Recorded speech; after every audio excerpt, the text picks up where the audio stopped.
guys hear those parrots singing?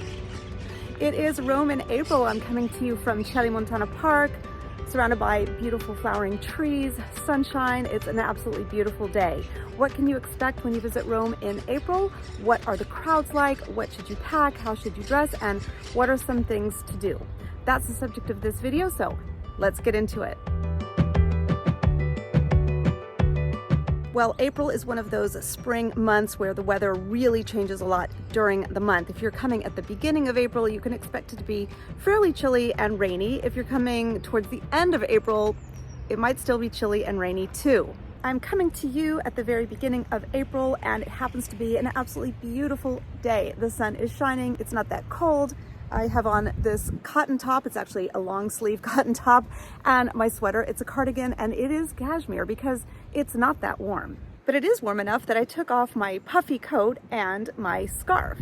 How you should dress, what you should pack, what you should wear in Rome in April, it's pretty simple. You should plan for varying weather even while you're in Rome and throughout a given day. So you could wake up in the morning and it's beautiful like this, and it could just start raining on you in the middle of the day. You could wake up in the morning and it's cold and drizzling, and the sun could come out and it could be absolutely beautiful, and you could even go in short sleeves. So by all means, check the weather before you come, before you pack, but plan on layering. I would also suggest you plan on it being a little bit cooler than you expect. I find that when spring hits in Rome and it's beautiful like this, people tend to want to get those shorts out, get those sandals out. I really don't think April in Rome is the time for shorts and sandals just yet. If you want to bring a pair of sandals, by all means do so. Make sure they're sturdy, comfortable walking sandals, not something that you have to break in. But you are more likely going to want to be wearing closed-toed shoes in Rome in April. This is not a sponsored video for OnCloud. I just love these shoes. I have lighter shoes for summer. These are sort of more for spring and fall. I can wear them all day long walking around Rome's cobblestone sort of difficult streets, and my feet never get sore. It's pretty incredible. The bottom line is, whatever shoes you do bring to Rome, just make sure you've broken them in before you come, and make sure that they are sturdy walking shoes that you can be comfortable with, because you will do probably more walking than you think. As I've mentioned in my video about how to pack for Rome in spring, you definitely want to bring some rain gear. So probably a pair of waterproof shoes, a waterproof jacket or shell, and a rain hat. And don't forget that travel umbrella. Yeah, if it starts raining, you're going to see these guys coming out and selling umbrellas, which you can certainly buy on the fly, but I have seen a lot of umbrella carcasses over the years. Those umbrellas tend to be pretty flimsy, so invest in a decent travel umbrella, and then you have one for whenever you travel. As I just showed you, I have got jeans on, so I would suggest jeans, cotton pants like khakis. I think by now you know my mantra about scarves. Definitely bring a scarf with you and always carry it with you. It's really easy to pop in your bag, and it's a great way to warm up quickly when temperatures drop, especially in the late afternoon, early evening. Another thing not to leave home without is sunglasses, and don't forget to put on some sunscreen. You don't have to bring sunscreen with you, you can buy it here, but you're going to start wanting to wear sunscreen, especially if you have fair skin. So Rome in April, is it crowded or is it shoulder season? That's another easy answer. Rome in April is crowded. I've had this question a lot over the years, back from the days when we were running our bed and breakfast, because Easter tends to be in April. So people want to know, oh my gosh, is it going to be really crowded in Rome? Yes, it's going to be crowded in Rome in April, Easter or no Easter. You guys, look at this beautiful spring day and this beautiful weather and the flowers. It's just a great time to be in Rome. The weather is perfect for sightseeing. It's not too hot. It's not too cold. The days are starting to get longer and things are starting to open up later. You know, despite all the information that's out there on the internet and in guidebooks, I find that many people think that spring and fall are shoulder months and that Rome should be less crowded than summer. But in fact, the opposite is true. Summer is hot and sticky, and people tend to come to Rome and then flee for the seaside or the mountains because it's just uncomfortable. But spring and fall are two beautiful times of year when you were just going to find this gorgeous weather. So when people can choose to travel outside of a school year calendar, they tend to choose spring and fall precisely because the weather is just so wonderful.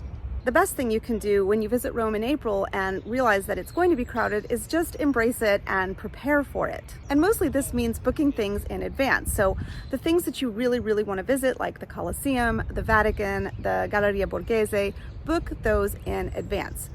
This is also true for any restaurants that you may have read about or you have decided that you want to try. You may have to book those a few weeks in advance. But don't stress too much. Allow yourself the freedom to just have some downtime. And for restaurants, you will be able to find some place to eat if your favorite place is already booked out for sites like the Colosseum and the Vatican. If you didn't book in advance and you don't have tickets and you can't find tickets, you can usually find them on a reseller site or on a site like Get Your Guide, or worst case scenario, you'll find people selling them outside of those sites, probably at exorbitant rates, which is why I say book in advance. So I just briefly mentioned this, but one of the great things about visiting Rome in April is that things start to stay open later. For example, you start getting summer hours at the Colosseum, Roman Forum, and Palatine Hill. Also, the Colosseum starts offering night visits. This is also when they start doing the light shows on the Via dei Fori Imperiali, which are light shows about Augustus and Julius Caesar. That is a lot of fun. If you're here in April and they have the shows going, I suggest you check it out. So Easter might happen while you're here in Rome in April. Obviously, you'd probably be planning for that or planning to avoid it, but there are a couple of other really important dates on the Roman calendar in April. The first very important date in April in Rome is April 21st, which is Rome's birthday. So the legend goes that in 753 BCE, Rome was founded on April 21st, if you can found a city in one day. You're not going to find anything really major official happening. There's not a parade. I've seen sometimes a live music band at the Campidoglio, but one really cool thing that happens on April 21st is that Rome's Rosetto Rose Garden opens. Many people think that this garden opens only during the month of May, but actually it opens on Rome's birthday. It's true the roses are not completely in bloom yet, but it's still really nice to go there at the end of April because most people don't know that it's open yet, and it's really uncrowded. Without a doubt, my favorite thing that happens on April 21st is inside the Pantheon.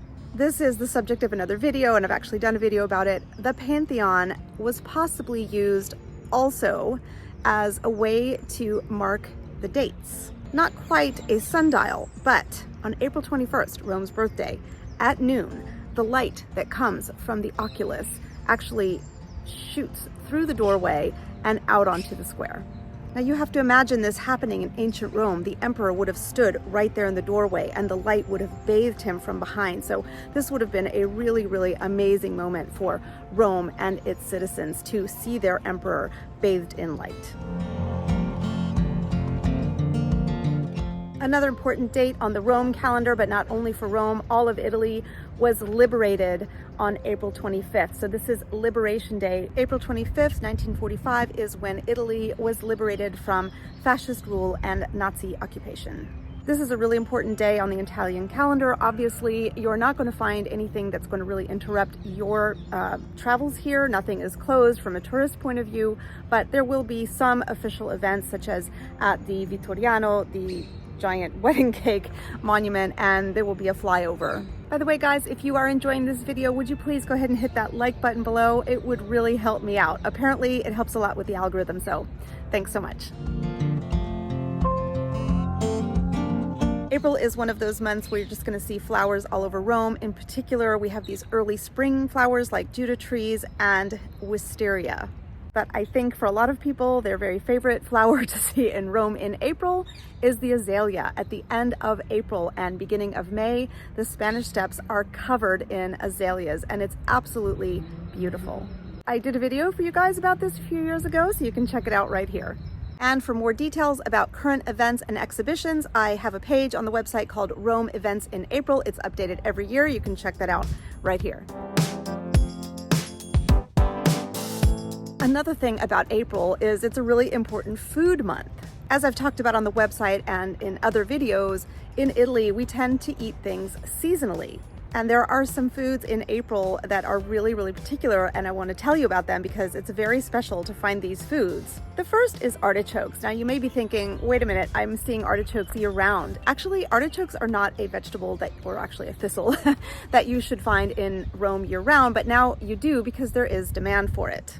But in fact, they're really in season starting in late fall, mostly through winter. And then in spring, we have these artichokes that are in season that are in my opinion, the best artichokes. They're called mamolo or romanesco. And these are the artichokes that we use to make carciofi alla romana, which are the braised artichokes. In fact, there's even an artichoke festival out by the sea at a town called Ladispoli. I actually did a video for you about visiting other Lazio towns. You can check that out. But Ladispoli has this artichoke festival and it's pretty amazing. It's just artichokes all day, all the time.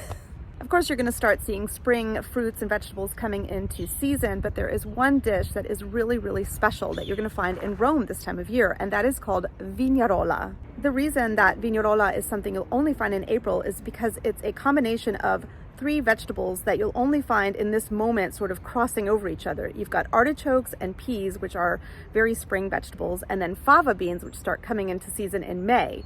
You combine these and you get vignarola. Sometimes you will find vignarola with guanciale, which is pork jowls, other times not. So if you are a vegetarian, ask if it has guanciale before you order it. Now, vignarola can be eaten alone as a side dish. You can have it on pasta, or you might find it on bruschetta. Either way, it is absolutely divine in my opinion. And truthfully, you really should not find this out of April. If you find vignarola outside of April, I'm sorry, but it is not made with fresh vegetables. As I've been filming this for you, it got a little chillier, so I've put on my puffy jacket. If you are curious about this obelisk behind me.